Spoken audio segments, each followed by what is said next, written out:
of us. When Patrick DeMont talked to the Dallas media, he said that Luka just really doesn't fit the shape almost of the greats before him. The Jordans, the Birds, the Shaqs, the Kobes. Spoke on his work ethic and him kind of being a lazy player and all kinds of, again, just disrespectful things you normally don't hear from an owner. But does this surprise you? This kind of reminds me of the guy sitting in the Oval Office right now. Always disrespecting, always kind of take low shots at people, but to no surprise, this leadership of the Dallas Mavericks donated $100 million to Trump. So maybe they took a page out of his book on the disrespectful tip. Now, I'm not saying that Luka doesn't have a lot to work on when it comes to the way he carries himself towards the refs, his lack of effort, his complaining, and just his energy overall. But let's not forget, this guy is 25 years old. This guy has taken his team to the NBA Finals last year, took him to the Western Conference Finals 2 years ago, and dropped 73 points, which is the fourth highest total in the history of the league and second highest in this era, right behind Kobe's 81. I always thought this situation was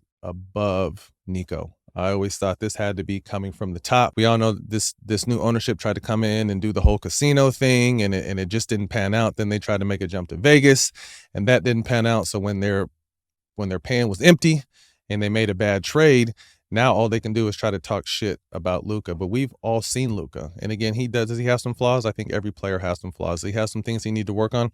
Absolutely.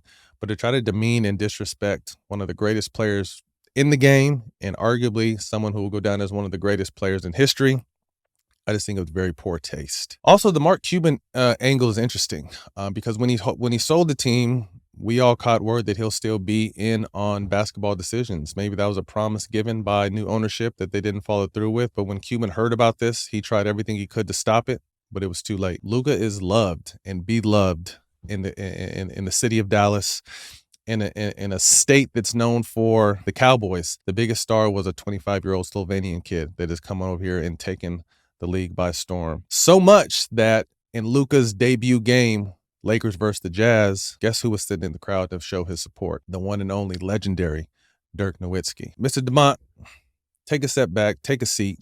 You know nothing about hard work or what it takes to be great. You married into money. Sit with this trade that you made